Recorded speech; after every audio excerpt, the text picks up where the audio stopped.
Welcome, everybody, to Monstrous Bodies. My name is Vilashini Cooppan, and I am in the Departments of Literature and Critical Race and Ethnic Studies. I'm going to introduce all of our panelists in the beginning, and we're going to be having 20-minute papers to leave us lots of room for discussion. And we'll follow the order in the program. Matthew David Goodwin is Associate Professor in the Chicano-Chicana Studies Department at the University of New Mexico. He has co-edited a speculative fiction trilogy in the Latinx Archive and also works, this is wonderful, an active agent in the Albuquerque office of the Very Much Real Speculative Detective Agency. And actually, you're making me think of the X-Files episode around the Chupacabra, and your agency channels that. So I'm looking forward to that. Johanna Isaacson is a former UCSC graduate student, a personal hero, who is a professor at Modesto Junior College. She writes extensively on horror and politics. She is the editor of Horror Studies and Blind Field journals. She's the author of several books, Stepford Daughters, Weapons for Feminists in Contemporary Horror, 2022, just out this week, I think. Whatever Happened to Baby Jane, woohoo, and the paper is drawn from that. And another forthcoming book, Sisters. Ariane Farris is a current fifth year grad student here in the Department of Literature at UCSC. I'm delighted to be able to work with Ariane. Her research considers disfigurement with female characters as a kind of form of writing on the body, and she's particularly interested in thinking through the face, but also more broadly the ways in which inscription allows us to think both monstrosity and its transformations. Ariane works in disability studies, gender studies, and monster studies. So it's my pleasure to welcome this panel. Thank you very much. After finishing my project on the space alien in Chicanx and Latinx science fiction, I began to feel a desire for some more space, and I began poking at the borders of the speculative. After a number of years of searching, often unconsciously, I came upon this space that my students and I call critical mystery studies. And this is the critical and interdisciplinary study of a variety of mysteries, monster sightings, ghost hauntings, alien encounters, and a lot more. Though mystery is a pretty broad topic, we typically focus on the fantastic or the bizarre mysteries. And these are questions that over a lot of time usually, are unanswered, and they're usually connected to the big questions, the meaning of life, the existence of the supernatural, whether we're alone in the universe or not. So CMS is the kind of mirror image of the speculative. So a science fiction alien or a magical realist ghost becomes a mystery when it's encountered outside the pages of the book. So in this presentation, I'm going to talk a little bit about the monster mystery of the Chupacabra, and to explore that kind of mirroring that goes on between the CMS and the speculative. The Chupacabra was born in 1995 in Puerto Rico, along with numerous reports of deaths of farm animals. After the various sightings of an elusive creature, the events coalesced in the media under the name El Chupacabra, coined by the satirist Silverio Perez. The mysterious nature of the Chupacabra created a cultural and political dialogue in Puerto Rico, an interchange of multiple interpretations about what the Chupacabra is, why it is significant. The most common depiction of the Chupacabra was primarily formed through Madeline Tolentino's encounter at her mother's house in the town of Canovanas in August of 1995. Tolentino described the creature as around 4 feet tall, with large ovoid eyes, 3-fingered claws, spikes up and down its spine, and kangaroo legs. Using this description, ufologist Jorge Martin drew the infamous image that sort of got around the world. As with so many mysteries, at the swirling center is the individual's subjective experience. So I'd like to lay out some of the common approaches to this scenario. So first are the skeptics. For example, Benjamin Radford, he actually lives in New Mexico, and in his case, he homes in on the fact that the Chupacabra looks very similar to the alien from the film Species, which was released in Puerto Rico, actually, in June of 1995. So the film does actually begin in Puerto Rico at the Arecibo Radio Telescope, which is where we sent our first message into outer space, as you may know, to whoever's out there. So a lot of literature and film actually kind of is set in Puerto Rico because presumably that's where they would respond. So scientists have received a message from space aliens with their DNA and instructions on how to make a hybrid. The scientists create the hybrid and they call it Syl. When they realize her power, they try to kill her. She escapes, grows rapidly into a woman, and then transforms into a monster. A team of assassins and scientists hunt her down and kill her, though of course a rat seems to have ingested her DNA, is now loose in the sewers.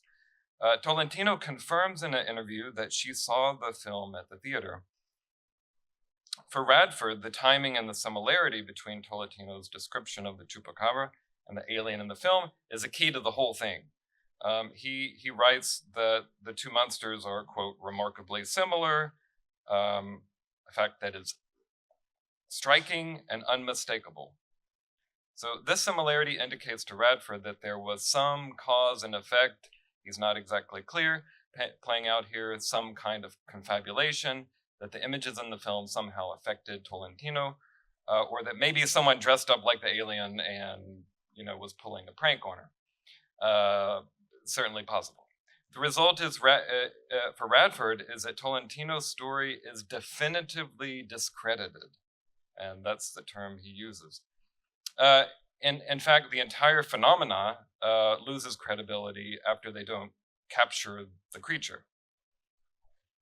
So, even with its limitations, monstrous skepticism is valuable because it encourages people to ask difficult questions. On the other side of the fence are the believers. So for them, the correlation is simply a coincidence, or even that the film is based on the same Chupacabra that Tolentino saw. Central to the belief in mysteries is interpretation. So even if you believe what she saw, then there's got to be some sort of interpretation. People see it as a cryptid or predator. She actually seems to prefer the idea that it is a demon or the devil. She actually smelled sulfur when she had the encounter. The most prominent, though, is that the Chupacabra is a space alien in some way, or the pet of a space alien. And these kind of beliefs actually become useful because if it's a supernatural being, then it could just pop out of existence and come and go. If it was an alien, it could fly in and fly out, and there's no kind of physical evidence. I think that the position of believing is important because it really does remind us that there are strange things out there. Now, there's a variety of ways to synthesize these two positions. For example, the new academically inclined paranormalist, such as the religious studies scholar Jeffrey Kripal. They are skeptical about the details, but believe in some claim, a metaphysical claim, about what is behind the details. So for them, they didn't write about the Chupacabra, but for them, it would not be what it appears to be, that there is some kind of entity behind it, some consciousness or super consciousness or something. And it just sort of like appears to her because she saw the film. So he writes, it might simply mean that all religious experience is culturally conditioned, and that the human imagination often draws on the most immediate, not to mention the most colorful, to paint and frame an encounter with the sacred. So he mentions the abduction of Betty and Barney Hill, which from 1961, which you may know about. The aliens that they saw on one level did appear like a couple of TV shows and a film. But for them, this connection, which I think is a step in the right direction, doesn't discredit the experience. In fact, it's the reverse. The presence of popular culture actually points to something so strange that science fiction is needed to process it. For Radford, what matters most is the similarities between the Chupacabra and Syl. For the believers, as well as Cripple and the paranormalist, the cloak of details is ultimately less important than the interpretation of what the being is under the cloak. CMS studies usually, takes a couple of steps further. First of all, Species is very much an alien immigrant film, in which the space alien is seen as an immigrant, or at least correlated with the immigrant. At one point, as Syl's walking through LA, a Latina woman asked her if she's foreign and if she can speak English, and she affirms both. And then she identifies as foreign throughout the rest of the film. And I think it's kind of helpful to very briefly compare the film to the film Brother from Another Planet from 1984. So in Species, after escaping, the first thing that Syl learns is how to use money. This scene evokes the first thing the alien learns in Brother from Another Planet. These two scenes portray the immigrant alien as staring at the exchange of money or credit cards for goods through these little close-ups.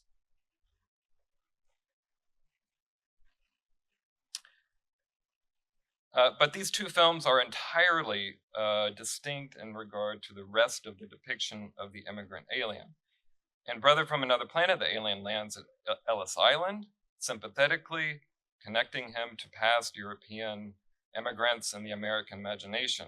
In particular, the brother is correlated with Caribbean immigrants.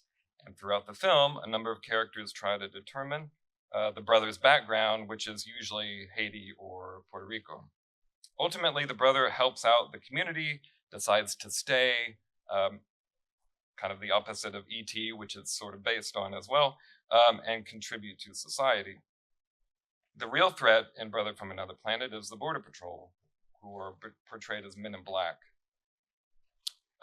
In Species, Syl is not only foreign, she is also described as a predator and psychopathic. She murders to get what she wants, which is to have a baby. Sorry, that's this one. This is Brother from Another Planet, him staring at the money. Okay. The fear expressed here is the immigrant coming in and seeming to be non-threatening, but actually being a threat, and then having children who will become US citizens. And ultimately, the space aliens will presumably wipe out humanity if they're not stopped. The immigrant takeover of America. Furthermore, the racial dynamics of Syl's transformation is tied to the level of threat. The movie makes clear that as a tall, blonde woman, she gains certain privileges. She is camouflaged, but it is the alien killer worm inside of her that comes out to kill others. Her appearance changes into the Dark Mother, who is described by the designer H.R. Geiger, who also designed the alien from the film Alien, as having dreadlocks. And she's a hybrid woman from the Caribbean. As a white woman, she's portrayed as mostly non-threatening, though sexually aggressive, but as a dark mother, she is depicted as murderous and monstrous. Radford sees the similarities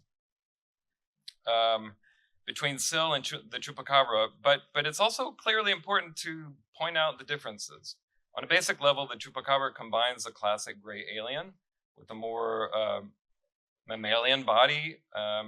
True to its rural roots, it is more animal than human. The Chupacabra, like Syl's, has spines, but they are quite different. Syl's spines are at first bone, then overtly knife-like and metallic. The Chupacabra spines are more like the iguana that was invasive in Puerto Rico at this time in the mid-90s. Furthermore, the Chupacabra does not attack humans, only animals. And finally, Tolentino, in a somewhat comedic moment, takes a look at the Chupacabra and finds no genitalia. So this is a very, very different figure. It's not a threat to humans. And in many ways, it seems more fairy-like and actually floats at one point. So Syl is unambiguously a monstrous alien Latina immigrant, while the Chupacabra is an invader, but it's still Puerto Rico's Chupacabra. We'll never know, ultimately, of course, whether the film affected the encounter at all, but I do think something may have happened beside the scenario described by the skeptics, believers, and paranormalists. So Darko Suvin described science fiction as a literature of cognitive estrangement, meaning that there's something new in the story that is nevertheless possible, and that this has the effect of making the world seem familiar yet strange. I don't think it's a great definition of science fiction, but it is nevertheless an experience many people have watching science fiction film. And it sets up a kind of liminal space. So Tolentino expresses something like this tension. She says, quote, "I watched the movie and wondered, my God, how can they make a movie like that when these things are happening in Puerto Rico," end quote. For Radford, of course, Tolentino is confused about fact and fiction, and so not credible. But I think what it did is it sort of opened up this liminal space for her through cognitive estrangement. And at the same time, that liminal space is where the mystery lies. It's always between worlds. So you can sort of compare this to the way like trauma or grief, for example, opens people to the mysteries, and that they become kind of becomes a kind of cognitive dissonance where, for example, after somebody dies, you believe that they are still there, even though you can rationally say that they're not there. And so there becomes this kind of tension or cognitive dissonance. I think something like that may have happened. And I think something like that happens to us when we watch, in particular, science fiction film. So in that process, science fiction catalyzed a creative moment of monster birth. So the figures in speculative fiction and film inhabit the same liminal space as those figures in the mysteries, and it puts you in a particular state of mind. Now, whether it formed the actual image or not, we will never know. That's not knowable. Almost immediately upon leaving the island, the Chupacabra began to appear in Latin America. It was a Spanish language monster. And so, it clicked into the US discourse around immigration from Mexico because, especially for Hollywood, the Latino monster is a Mexican immigrant. So a year and a half after Tolentino's encounter, in January 1997, the X-Files episode El Mundo Gira was aired. The story is centered on a group of undocumented workers in the San Joaquin Valley, true to the title of the show, which translates to As the World Turns. There's a love triangle comprised of two brothers, Eladio and Soledad, who are both in love with Maria.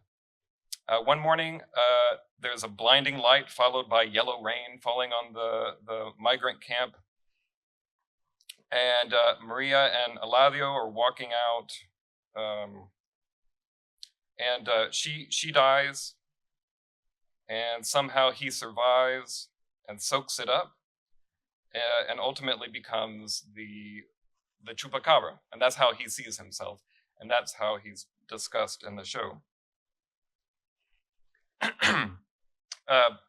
Yeah, even though the show tries to demonstrate that the aliens are not the villains, as Scully directly states in the show, the basic pattern of Latino immigrant as monstrous that is super common in science fiction is simply repeated. So we just get the same patterns over and over and over. As humans, the immigrants are not a threat from the perspective of Scully, and in fact, they are victims. And that's how they're portrayed, but they have the potential to transform into monstrous space aliens who are a threat to the nation. After El Mundo Gira was aired, the correlation between the Chupacabra and Mexican immigrants became the most common cultural connection. In addition, because the show was framed as a folk tale told by one of the immigrant women, the idea of the Chupacabra as a folk tale became how people think about it. So that basically is how and the general public will think about the Chupacabra as a folktale, a Mexican folktale, which it was. I mean, it was born in 1995. Maybe that's a folktale still, but it's a recent one. As the Chupacabra continued to migrate in the U.S., especially in the Southwest, we got a lot of different B movies coming out. Mexican Werewolf in Texas, the Chupacabra versus the Alamo, starring Eric Estrada, which I'm sure you all want to watch now. But the result is that the Chupacabra returned to being a human-killing alien immigrant, like Syl from Species. So it sort of goes in a circle, and so that's where it sort of ends up. That now there are a number of Puerto Rican artists who've taken the Chupacabra and kind of like brought it back to Puerto Rico and like reinterpreted, and but there's no time to talk about that any further. So thank you. So considered insulting by some, I found political power in Baby Jane's old lady monsters, whose campy excess makes space for an emancipatory, anti-essentialist, theatrical, queer politics.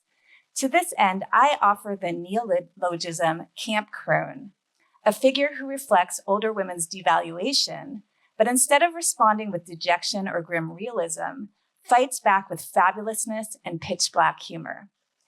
I don't have time to both explore my framing and get into the close reading of the film, so my plan today is to lay out some of my introduction and a bit of my conclusion, juxtaposed with images that comment on the relation of these ideas to Baby Jane and other hagsploitation films.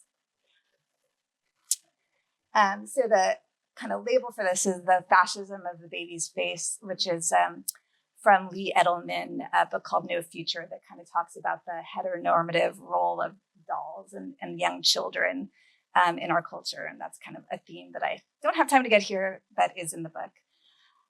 So near the beginning of Whatever Happened to Baby Jane, we see a smiling blonde girl standing on a large stage, her head ringleted by golden sausage curls, her body ensconced in white ruffles and bows. In the spotlight, she is as blindingly white as a nuclear explosion. Cut to that same girl energetically tapping and twirling. Her too slick, too mannered gestures point to her status as a professional child, calculatingly performing innocence. The film will end with Jane as an old woman in her 50s. White frills sadly drape her now sagging body as she pirouettes blithely on the beach, her face caked with white makeup. The enthusiastic fans of her youth are now replaced by unimpressed teenagers flaunting their supple bodies in bathing suits. Yet it's only now, as she is observed by mocking eyes dancing innocently toward the sister she has starved to death, that she is entirely mad and entirely free. Whatever Happened to Baby Jane depicts no stage of life where Jane is liberated from patriarchal standards. As child, young woman, and old biddy, her value is tied to passivity and to rigid yet ephemeral beauty standards. Still, the film provides us with another vision of liberation. If it's impossible for Jane to age gracefully, or even sanely, she can at least refuse assimilation to impossible ideals.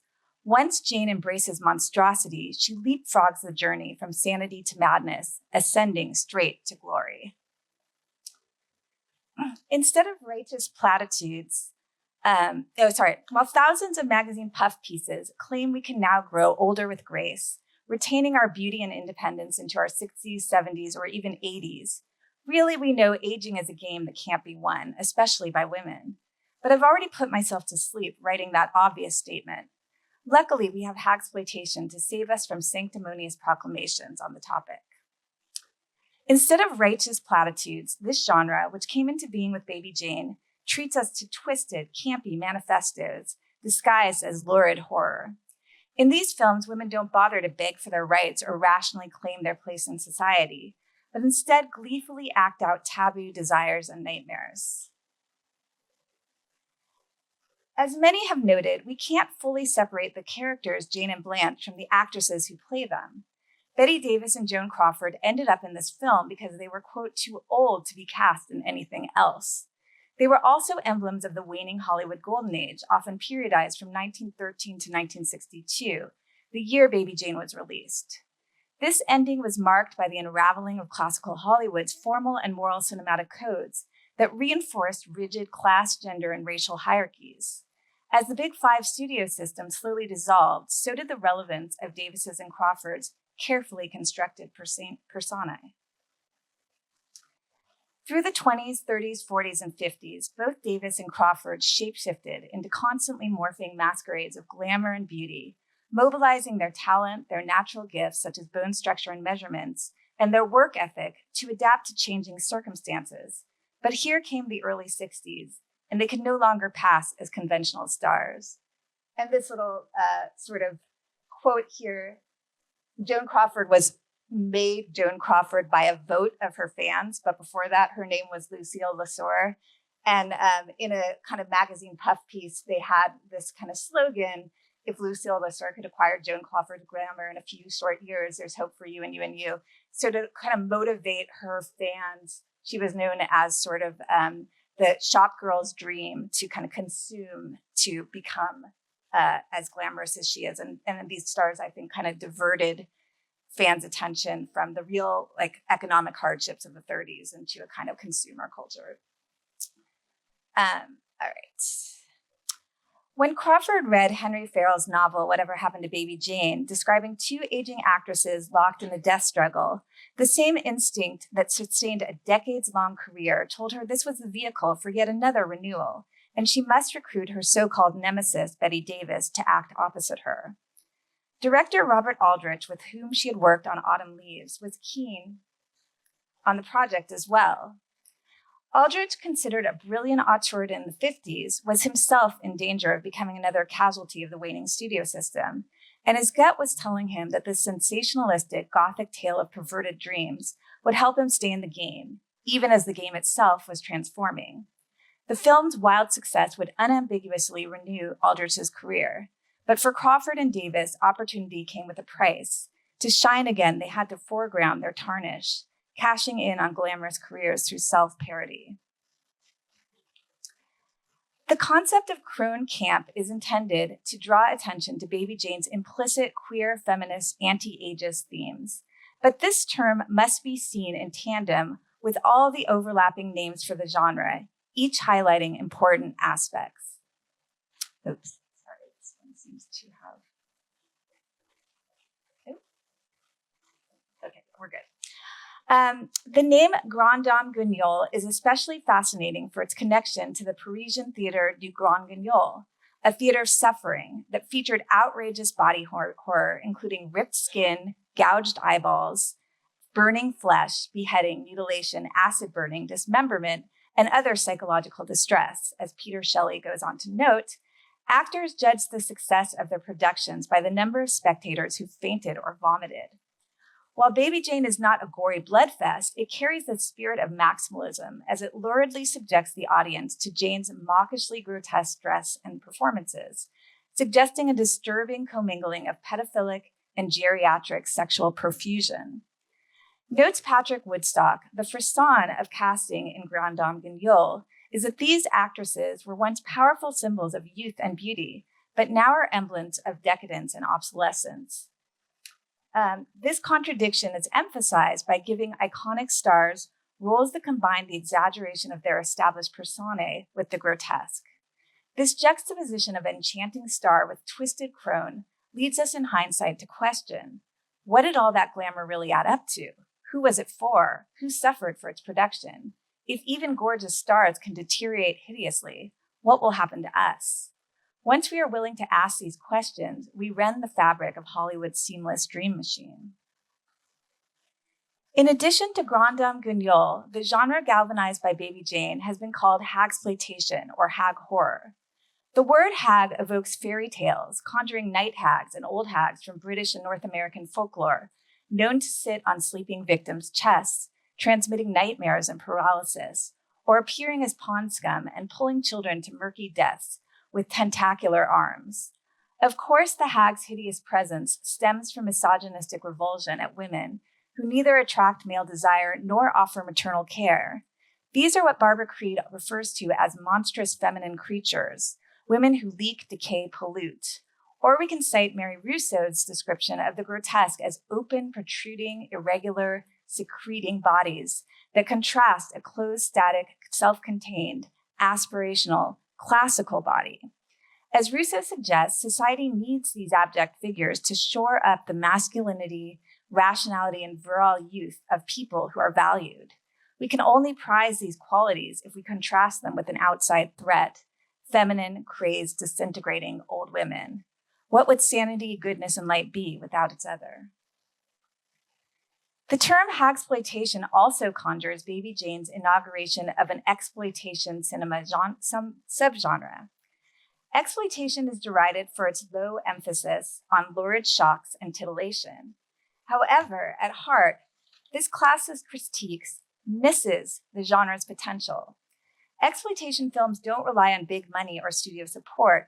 Rather, they provide a raw antithesis to slick Hollywood conventions, monitored and shaped by the Hays Code, which centered the film industry from the mid-1930s to the early 1960s when Baby Jane broke ground.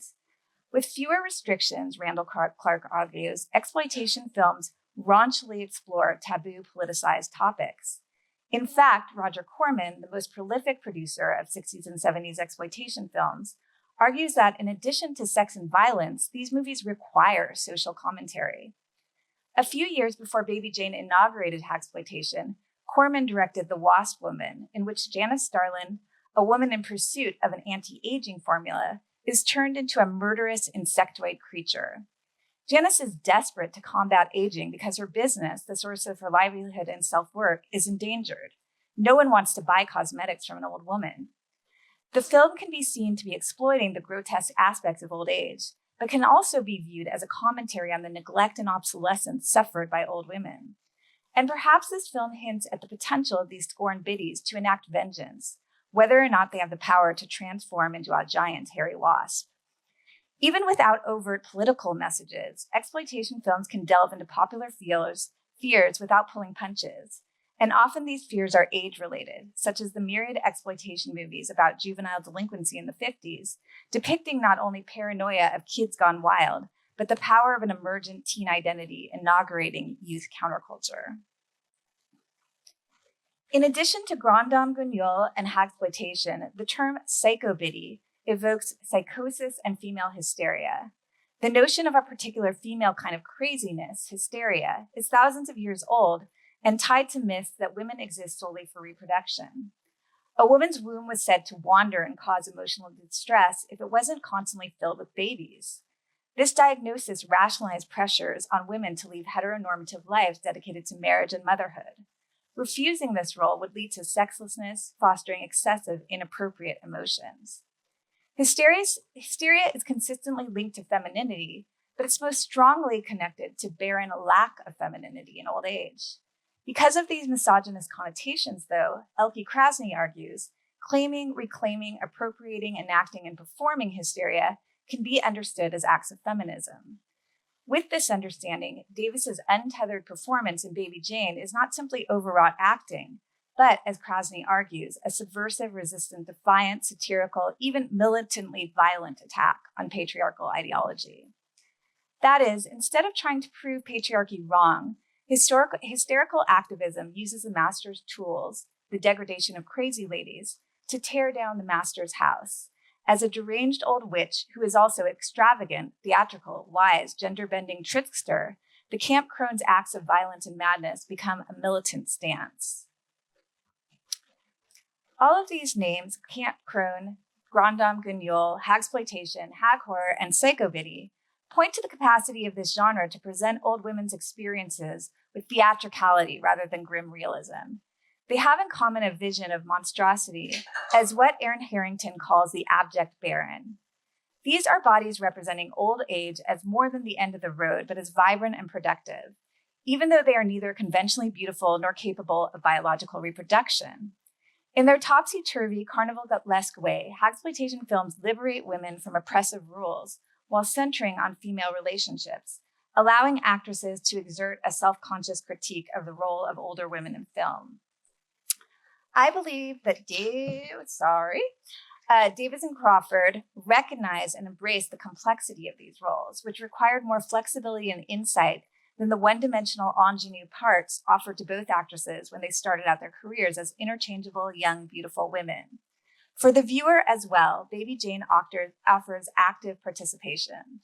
Rather than tell us how to feel, the film provides theatrical excess, speaking to our own anger and amusement at the strange and perilous process of aging. This is especially rewarding for women of my generation, X. We who have little patience for new age feminism, which offers us divine goddesses and mystic crones, have even less use for sexism and ageism. The campiness of Whatever Happened to Baby Jane neither denies aging nor romanticizes it, but extends a playful way forward. I appreciate watching Grand Dame Guignol as a perverse celebration of the hag, the virago, the harridan, the biddy, the witch, the fury, the gorgon, the crone. In this view, what Mindy Buchanan Kind derides as Bette Davis's intensely hyperbolic performance is not simply self-mortification. It's darkly and knowingly humorous and even ecstatic. The phrase crone camp is a reclamation project akin to the initial use of the word queer, to take back a homophobic slur in celebration of radical alterity. Through this lens, we can see the monsters of hag horror as avengers and refuseniks, raging against obsolescence. As a monster who is, as David Halpern puts it, relegated to the ranks of the unserious, the Camp Crone is a woman who can no longer be forced to behave herself. Freed from propriety, she has become completely unrestrained, as she has nothing to lose by losing it. In normal life, letting oneself go is a transgression, but in these films, it's an unleashing of the ferocity already simmering within people who have long been marginalized and abused. These Camp Crones set the world on fire, channeling the outsider's repressed rage.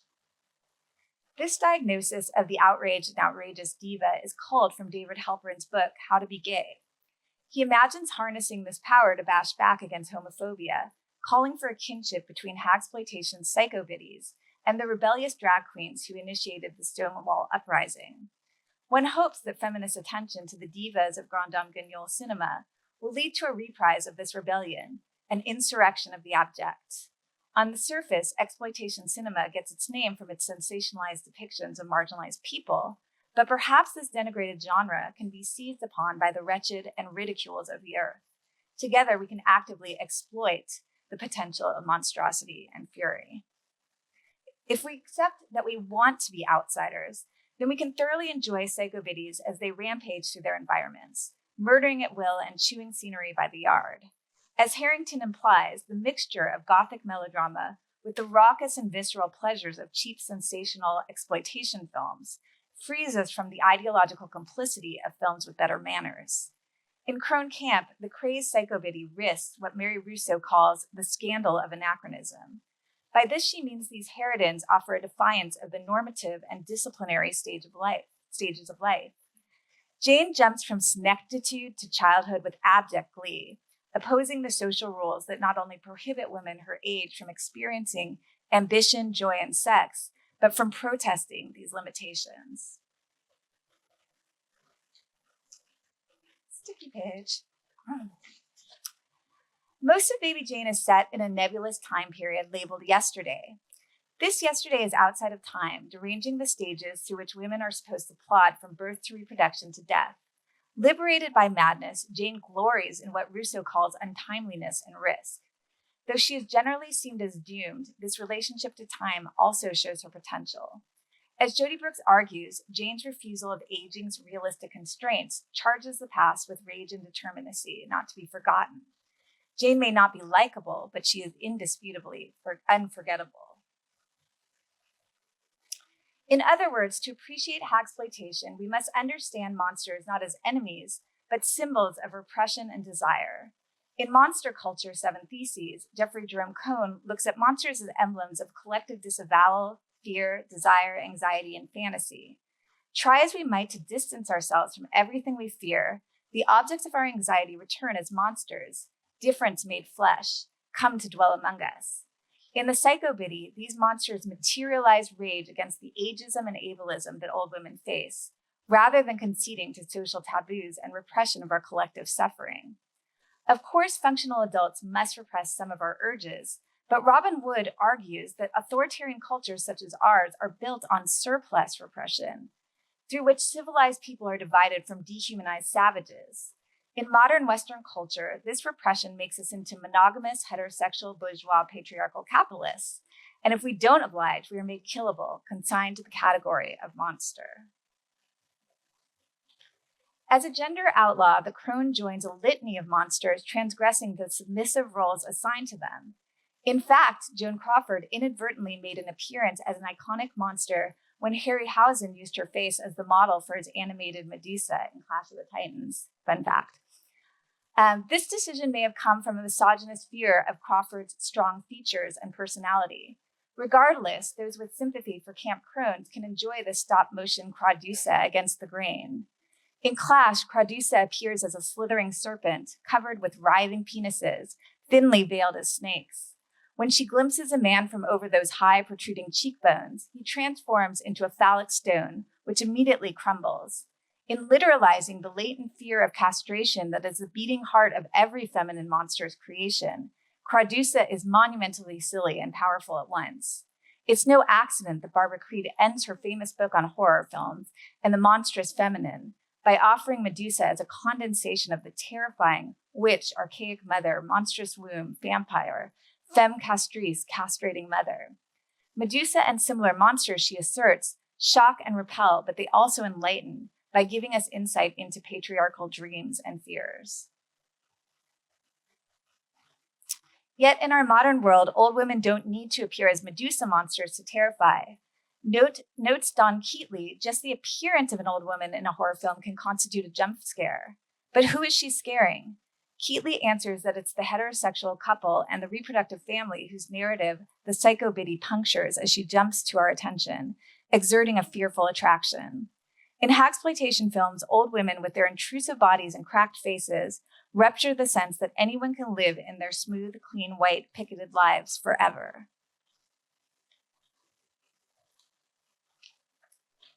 So we're jumping to my conclusion, a couple of paragraphs from that, if I have time. We have to confront the contradictions and cruelties structuring the lives of real old women before we can offer feel-good, positive representations in the movies. In this sense, camp is not an insult, but a weapon. In a world that pushes its old women to the side, hoping perhaps that they will dissolve in tears, no one really does ever ask whatever happened to Baby Jane. No one cares. I badly want the world to care what happens to Baby Jane. Too often, though, care only comes with respectability. The last moment of Ryan Murphy's miniseries about the making of Baby Jane feud takes on a serious, poignant tone that to me has this sanitizing effect, betraying the fabulousness of the Camp Crone. In a flashback to the first day on the set of Baby Jane, we see Crawford and Davis warmly addressing each other. At this point in the series, we have traveled through 8 episodes of their feud and understand its complexities. The actresses hated and respected each other. They were allies and foes. Murphy ends the series on a note of friendship and anticipation. Here's what I hope from this picture when all is said and done, Crawford says. I hope I've made a new friend. Me too, Davis responds. The scene is touching, but as I watched, I felt more disappointed than moved. The reflective, nostalgic tone of this final moment seemed to suggest that acknowledging these actors' tragic brilliance entails shifting gears aesthetically, moving from campy euphoria to staid realism. Here I'm making a different argument that a gleeful engagement with horror and the grotesque is essential to the liberatory politics of Crone camp, a genre inaugurated by Baby Jane.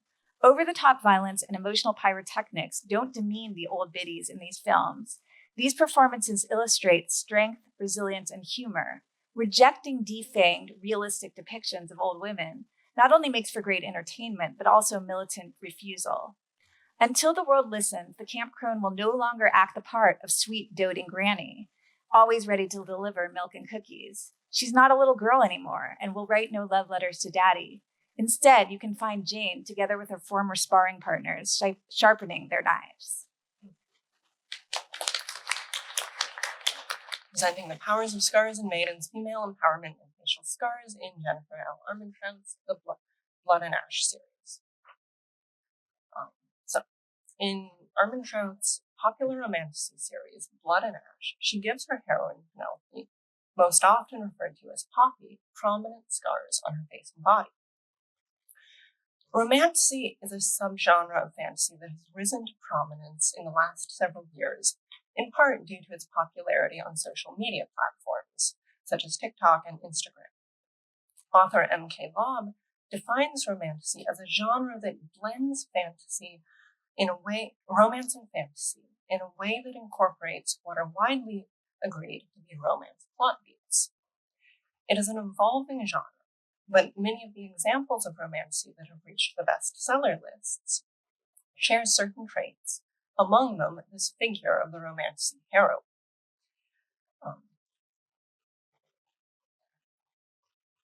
Sorry, I lost my place. While there may be dragons or vampires or gods, the fantasy at the heart of these books revolves around the heroine's role as a peerless central figure of the series. She is a figure written for the pleasure of a presumed heterosexual female reader and often operates as a kind of power fantasy. She's also a very conventional figure often, or a figure of sort of conventional femininity, usually white, usually straight, although sometimes flirts with queer stuff just to add a little spice. Able-bodied, and often she gains long life or immortality so that she can be young and beautiful forever. Her skill, beauty, and romantic relationships with inhumanly attractive, hyper-masculine men set her apart as extraordinary, while her desires and insecurities keep her relatable to the reader. Perhaps the most common insecurity is, of course, about her physical appearance, and the fear that she is not beautiful enough to keep her lover's attention and desire. Yet, her insecurities are rarely supported by the narrative, which, through the reactions of other characters, not only her lover, shows us that the heroine is conventionally beautiful, despite her fears. So, what happens when we get a romantasy heroine that has facial scars? Other than these scars, Poppy is virtually identical to the standard image of the romantasy heroine. She's sassy, she's stubborn, not going to take any shit from any man.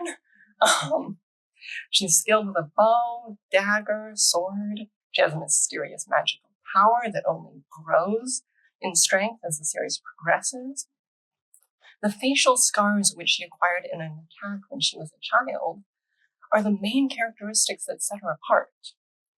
Although she has scars all over her body, the two on her face do receive the most narrative attention.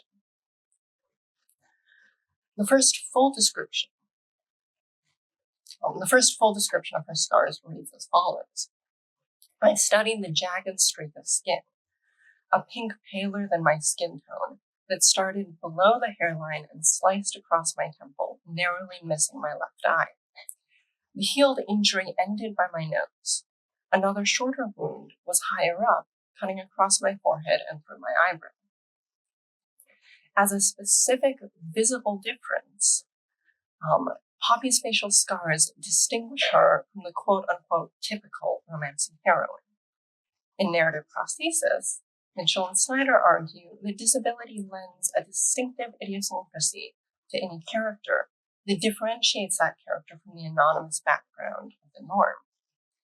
By exploring the representation of these scars within the context of the romantasy genre, I examine the genre's production of the romantasy heroine and how this production becomes entangled in the portrayal of Poppy's scars.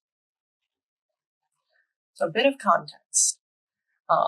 Armentrout's Blood and Ash series is set in a secondary fantasy world in which good vampire-like beings, called Atlanteans, have been engaged in a centuries-long conflict with evil vampire-like beings called the Ascended, and the rabid bestial creatures called the Craven that the Ascended create when they kill people while feeding.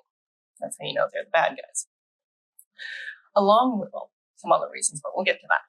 Alongside the Atlanteans are wolven, werewolf-like creatures who can shift between human and wolf forms. There are a few others, but we'll stop there because it gets too complicated otherwise. Over the course of the first 5 books of the series, Poppy goes from being an abused, manipulated girl, forced into the role of the Maiden, a figure chosen and blessed by the gods, who must remain pure, untouched, and unseen until she can be given to them, to the queen of the kingdom of Atlantia and a primal goddess. As a primal, she is among the most powerful of the divine pantheon. During the same time, her magical power grows from merely allowing her to feel the pain of others to being able to heal them and eventually literally bring people back from the dead. Poppy's, as this is a romantasy series, of course, Poppy's journey to power is deeply entangled in her growing confidence in herself and the development of her relationship with her lover, Prince Castiel Vanir of Atlantia.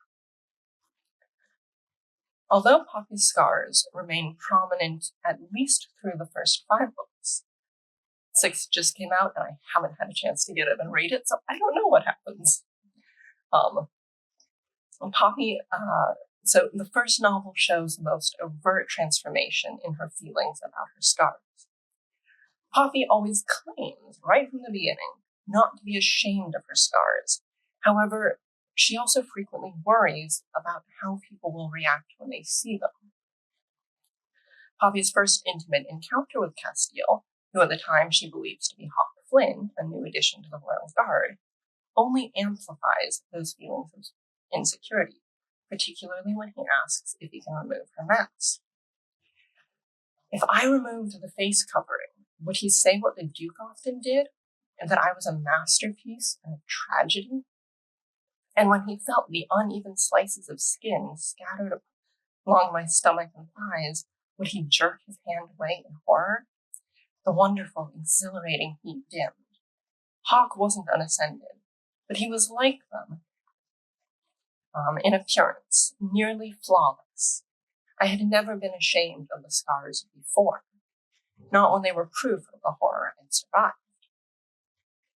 These insecurities stem in large part from the abuse Poppy suffers at the hands of her cruel ascendant guardian, the Duke Tierman. But through Castiel's gaze, she comes to truly believe that she is beautiful. The first time Castiel sees her, he tells her both halves of her face are as beautiful as the whole. Poppy later identifies this as the first moment she truly felt beautiful.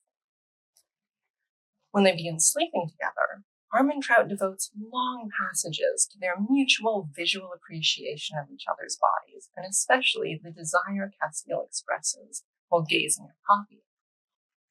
He was looking at me as if he were soaking in every inch of me. I couldn't help but shiver when his eyes finally met mine. "You're so damn beautiful," he whispered, his voice thick, "and so damn unexpected." Seeing Castiel's numerous scars also helps Poppy come to terms with her own. Later in the series, Poppy makes this connection explicit when she thinks his scars weren't flaws, not even the brand. They were a map of his strength, of what he'd overcome, a reminder that he'd found pieces of himself. Through Castiel's eyes and the mirror she finds in his body, Poppy learns to value her scars. If Poppy is an unusual romancy heroine because of her scars, Armentrout seems determined to make those scars into a fundamental part of what makes her beautiful and desirable. Beyond their relationship, Armentrout also makes use of Poppy's scars as a kind of moral litmus test. Armentrout quickly establishes the ability to successfully read Poppy's scars as a way to distinguish good from bad characters. Villains of the series, such as the bloodthirsty Ascended, whose superficial, flawless beauty conceals their cruel and bloodthirsty natures, can only see Poppy's scars as ugly. When Duke Tierman forces Poppy to uncover her face, he tells Castiel, half her face is a masterpiece, the other half a nightmare. Later, again making her unveil herself, he comments on her growing beauty, but maliciously laments that her scars ruin it, saying they are a shame and an unfortunate flaw. An Ascended Knight who kidnaps Poppy and nearly kills her tells her, they told me you were scarred. I assumed they meant it was just a scratch or two, just a minor flaw. But it is you. And when attacked by members of a violent cannibalistic group, really ought to show these are the bad guys, known as the Dead Bones Clan, one of the attackers tells Poppy, he'll give her something to suck on because your face may be a mess, but your mouth looks just fine. When one of Castiel's men objects to working with Poppy, calling her a scarred-faced bitch, Castiel rips the man's heart out with his bare hands, saying, if you had stopped the first time you referenced her, I would have let you walk out of here with just your overinflated sense of self-worth. But then you insulted her. You made her flinch when you threatened her. I will not forget that. By foregrounding disparaging comments about Poppy's scars in her characterization of these cruel or vicious men, Armentrout ascribes a moral judgment to their words and actions. The other characters react to this murder not as an act of excessive violence, but rather as proof of Castiel's love for Poppy. Of course, where evil characters disparage Poppy's appearance, Castiel constantly tells her that she is beautiful and that the scars are a sign of her strength and resilience. And your scars, they are a testament to your fortitude. They are proof of what you have survived. They are evidence of why you are here when so many twice your age wouldn't be. They're not ugly, far from it. They're beautiful, Poppy. Kieran, Castiel's bonded woven companion and friend, who eventually becomes Poppy's friend and sometimes lover, but that tangle is a whole separate paper, tells Poppy, among my people, scars are revered. They're never hidden. The constant reiteration that not only are Poppy's scars beautiful, but that they show her personal strength seems designed for the pleasure of the reader, who is intended to identify with Poppy and sympathize. Contrasted to the Ascendant's focus on superficial beauty, Castiel and Kieran's ability to see Poppy's scars as beautiful and signs of strength show that they can see past the surface to what is right and true. Because here, truth and rightness become entangled in the figure of the heroine. Words and actions that support Poppy, characters who praise her, with a couple notable exceptions, are good, while those that disparage her and her scars are revealed to be misguided or evil. Furthermore, as symbols of the trauma Poppy endured, Armentrout has Poppy leverage the scars herself to testify through her right to power and position that she gains as if those are rewards earned for her surviving and overcoming those challenges she faced. Traumatic childhoods are hardly unusual for romancy heroines. In fact, I've rarely come across one who had a healthy childhood. While awful, these traumas are romanticized to a certain extent. For it is often through these experiences that the heroine learns vital skills, that she's going to become this cool, sassy, kick-ass figure. And so they show that she's exceptional for enduring what others could not have, as Castiel said, and still remaining fundamentally a good person. In the third novel, when Poppy claims the crown of the Atlantean kingdom for herself and Castiel from his parents, the current king and queen, she references her scars as a part of the proof that she is worthy of claiming the crown. In an impassioned speech to the current monarchs, demanding that they relinquish the power to her and Castiel, she details the tragedies and hardships she suffered. The only people I will ever know as my parents were killed to prevent this moment. I was left dead and scarred because of my birthright, and forced to wear the veil because of my bloodline. My brother was ascended because of it. I've had years of controlling my own life taken away from me.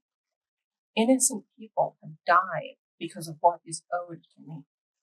I almost died, and along the way here we were attacked.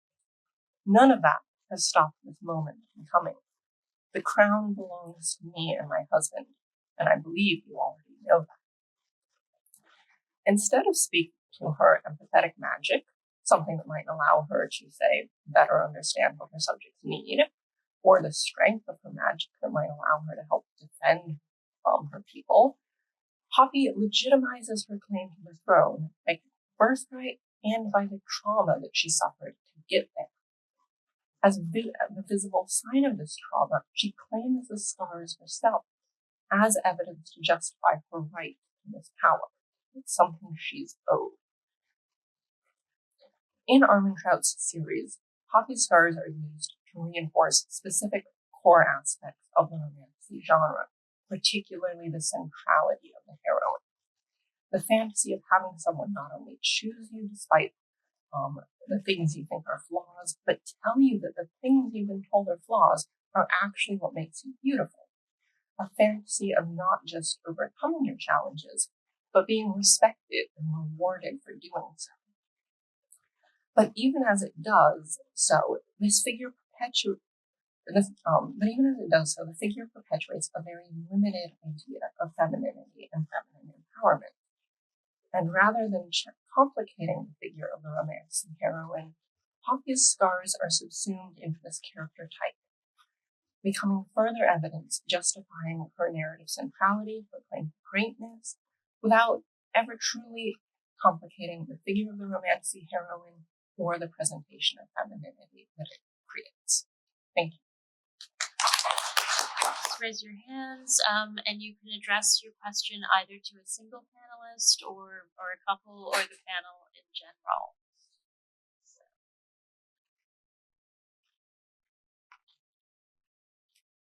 Oh, right here, please. Hi. I can't hear my own voice. Okay. This is directed to I forgot your name, but the presenter of Whatever Happened to Baby Jane. Excuse me? Johanna. Okay. Lovely name. Okay, so in the process of your research of exploitation, did it ever wander into the world of video games? Yes, I'm thinking specifically Granny and all of the games that follow that. And if it has, do they operate the same way as the films you've mentioned? Thank you. I think a product of being a little old is that I did not look at video games. I'm sorry, but I would absolutely love to know about what's going on with psychovidies and hacksploitation in video games. So I would love to talk to you if you know something about that, please.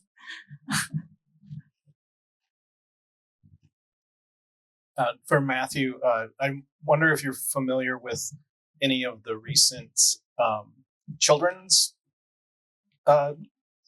media that recuperates the Chupacabra in the context of migrant narratives. there's been a short film and at least one children's book where the monster is the friend of the migrant, and they're framing it in a way that I think is a little different than what you see in the sci-fi stuff. Yeah, I don't know them very well, no, but yeah, it is interesting because I think they do that with all monsters. Basically, they turn them into Disney characters or something like that you can, because yeah, it's a market for children. But yeah, I mean, I think that's the main crux of it. But there are certainly, Chicano artists who are changing the chupacabra into something else, something that is more internally meaningful. So yeah, sometimes it is an immigrant narrative. Sometimes it still is a threat, but it's something like the drug trade or something in Mexico. So yeah, I mean, it's like all monsters. It takes all kinds of different forms. But I haven't gotten too much into the children's stuff. Yeah, one day.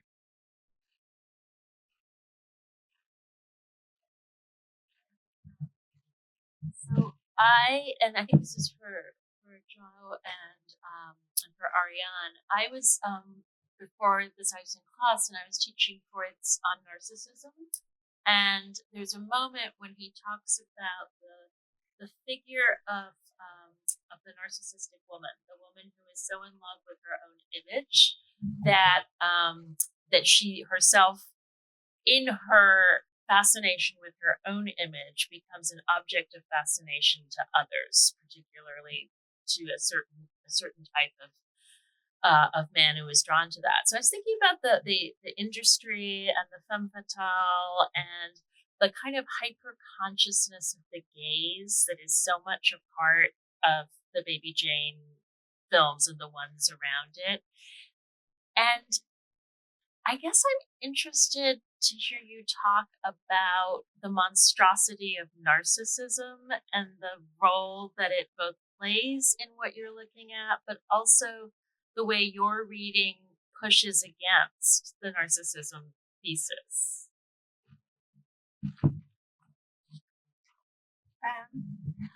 Well, one entry point I can think for that is Bernice Murphy has something, a book on California Gothic, and one of the sort of subcategories is the Hollywood Gothic. And a lot of people, when they read Whatever Happened to Baby Jane, that's their kind of way into it. Is it just showing that sort of super dark side of Hollywood itself? And I think that the cinematography, everything about it, is doing a kind of meta Hollywood film. So it's not just the star text of Betty Davis and Joan Crawford, but the sort of moves of classic Hollywood and this sort of, even like the really washed out lighting on Baby Jane. I don't know if everyone's seen it, but she performs these songs that she did as a child, actress, that are very cutesy, and like suddenly in her living room appears stage lighting that diegetically shouldn't be there. That's kind of like creating a mise-en-scene that's kind of almost parodying classical Hollywood. Yeah, exactly. And so like her psyche just enters into her song. So I definitely think that it's evoking and then puncturing that sort of very constructed narcissistic gaze of like the femme fatale who owns the male gaze and kind of uses it for empowerment, and she can only use it for this kind of abject fantasy of empowerment that doesn't actually work, So I think that actually is a great way to think about it. Yeah.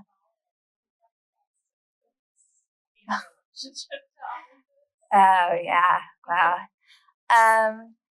Yeah, I mean, I think it's doing also a fabulous job. And one thing that I was thinking about when it came out, because I was just finishing the book, was that the critiques, because I read a bunch of critiques of Baby Jane, all of which, thought it was very misogynist because the women were shown as monstrous. But, for me, if, you read monster thesis or Robin Hood, the monster is always the hero, and it's the thing that disrupts normalcy in this way. And I think that Corley, the director who did The Substance, did a fabulous job of like creating a monster and a sort of meta Hollywood character that would disrupt. And I'm probably on some level riffing on Baby Jane. And then I went into this deep dive to kind of fight back against all the people who were calling it misogynist.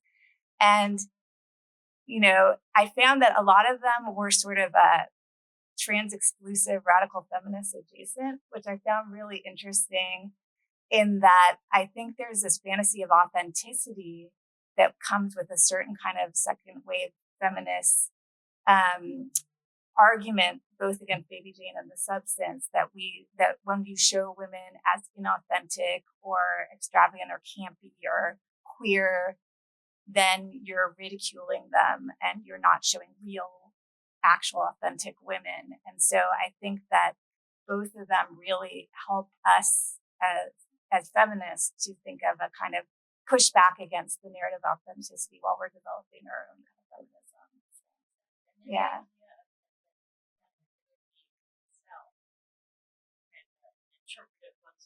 Exactly right, and it's very dangerous, I think, and very betraying of the diversity of genders. And the gay men have been my lodestar in exploring Baby Jane because they've already reclaimed her as a queer icon, but older women haven't really, and so that was sort of my kind of piggybacking on all the amazing work that's been done on Queer Camp and Baby Jane for a kind of feminist anti-ageism.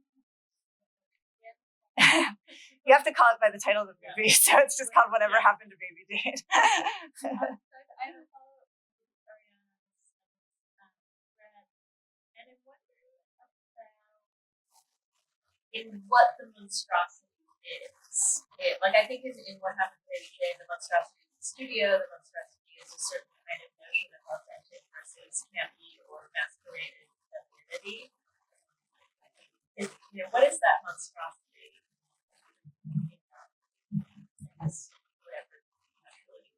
Whatever the word is. I'm not going to try that. Okay. So the romance genre as a whole is kind of weird because I wouldn't. It's got a lot of monsters, but I wouldn't say it's monstrous. It's kind of. It's both. It's very popular, so it's kind of the opposite of what happened to Baby Jane. But it's also kind of the opposite in that it's kind of a lot about this pleasure in this fantasy of being super beautiful and super powerful and super loved by everybody, except for the bad guys. And they're bad because they don't love them. And I'm not sure that's bad. It gets critiqued for this a lot.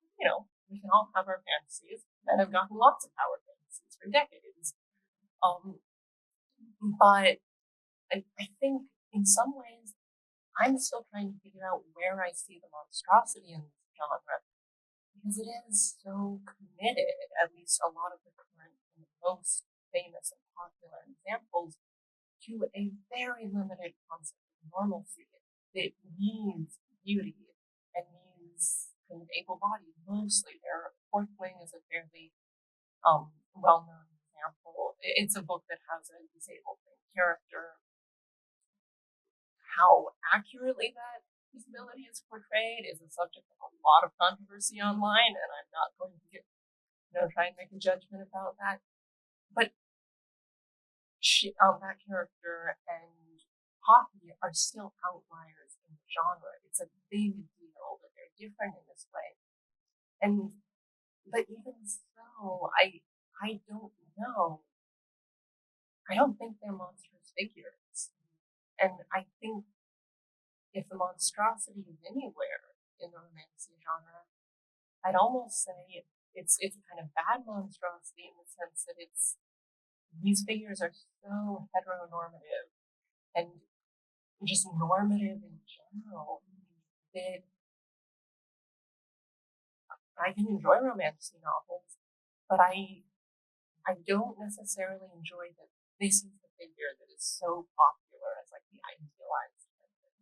So I still have a lot of thinking to do around this. But yeah, the idea of the question of monstrosity in this genre is kind of complicated. Because it's We're not the confirming a werewolves. deep suspicion of mine. Are there, yes,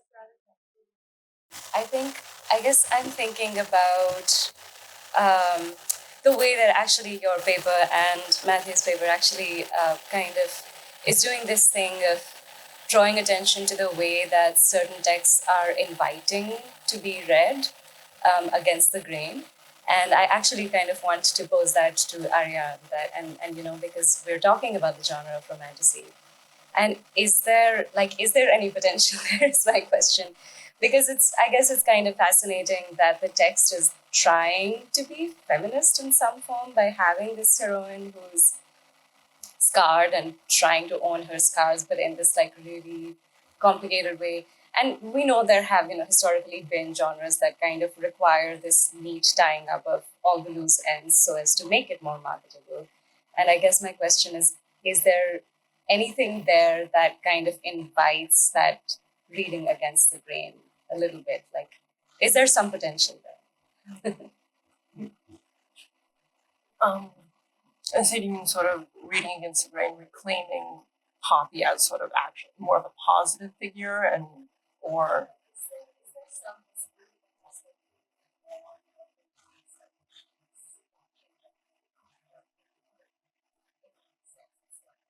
I mean, honestly, yes. Like as much as I've been fairly critical, there is something really beautiful about having a romantic heroine have sort of a facial scar disfigurement.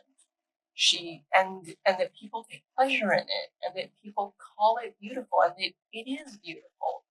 And I worry almost that in some of what I've said, that I haven't quite sort of, or that I'm coming at this as like, well, scars can't be beautiful. When of course that's not what I think, but I think that there's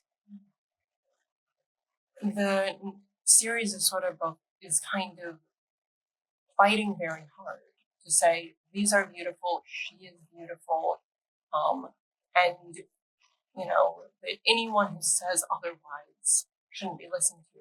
And I actually think that that's powerful and really lovely to read. I enjoyed it quite a lot. I'm not sure anyone should be killed for insulting someone, but I think there is something we don't get a lot of, especially feminine characters who get to have facial scars and get to be just unambiguously beautiful. And it's not, Poppy has ways in which she's been a victim, but her character, she's not a victim. That's not what people react to or love. She's kind of the exact opposite of a victim in a lot of things. Okay, I think it's a lot more complicated than that. But yeah, I think there is something beautiful about what Armentrout's doing, even if I think in a lot of ways it's reinforcing a kind of normalcy. Poppy's still kind of cool as a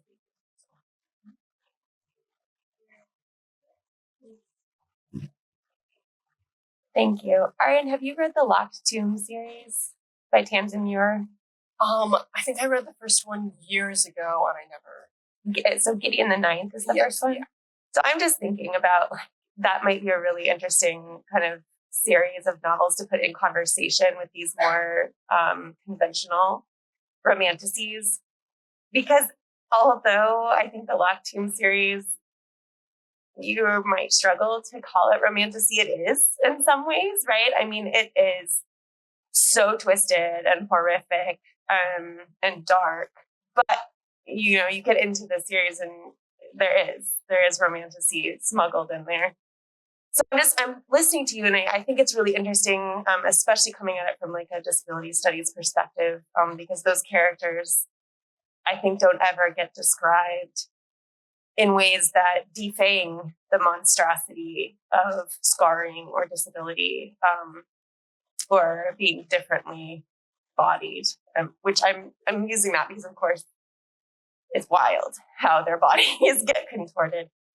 So I just wonder if you eventually get around to it. I'd love to hear more of your thoughts, because I think it would be a really interesting kind of foil to a character like Poppy if you're thinking about someone like Harrow, or Gideon equally, who don't ever get to be beautiful and universally loved, but they're sexy as hell and they're really powerful and they're a hot mess.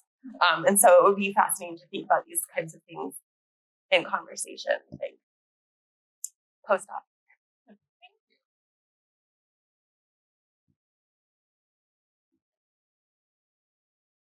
Were you going to respond or? Okay, you can tell if someone was talking. Okay, this is for Matthew. You mentioned Jeffrey Kripal's work on the paranormal, and one of the things that he's repeatedly talks about is how he's a phenomenologist, and so he's interested in how the same experience or phenomena gets manifested in different ways depending on the historical or cultural context. Yeah. So what a medieval monk might perceive as an angel or a demon, a modern couple driving on a road at night would perceive as an alien or a cryptid. But in all of those cases, there's usually a kind of either historical or social catalyst for that, whether it's the rise of Christianity or nuclear age or something like that. Yeah. What if you touched on this, but what are the specific catalysts for the Chupacabra in 1995? Is there an event? Is there, besides the movie that you mentioned, is there something happening in Puerto Rico, in the culture that is giving rise to this particular manifestation? Why here, why now, I guess is the question. I'm actually a little bit skeptical of that idea that there's some kind of like very particular like social situation or political context that gives rise to a particular monster. So I'm a little skeptical of that idea because the Chupacabra could have arisen at any point. I mean, other than the fact of animals being killed, I would say that would be the primary one. But beyond that, and I mentioned very briefly that it was a political issue. So people in small towns began to kind of petition their politicians to come and like figure out the Chupacabra problem. And then there was like debates about how to do that, and there were of course hunters, Chupacabra hunters, that were engaged that would come in, and the mayor of the town actually did that of Canovanas. There is some scholarship where people point to like the colonial status of Puerto Rico, and certainly that is part of it. I think more specifically about the idea that the Chupacabra was created in a like an army medical lab, which is one of the big theories, and the military presence of the U.S. military in Puerto Rico. Those are very much tied together. But yeah, I mean, beyond that, I don't know if there's some sort of like big shift. I mean, certainly after that, the Chupacabra was born in 1995, so it's the internet. Like that, I think. I mean, it did pass into the rest of the world through talk show Christina. But yeah, it was the internet after that. So, which is kind of amazing because you can see it happening in a way that we can't see other monsters like being born and spread and like happening. And then it did evolve after that, based on where it landed and what country it landed in, and certainly it found little pockets where there were vampiros or something that it connected to and became part of another story. Yeah.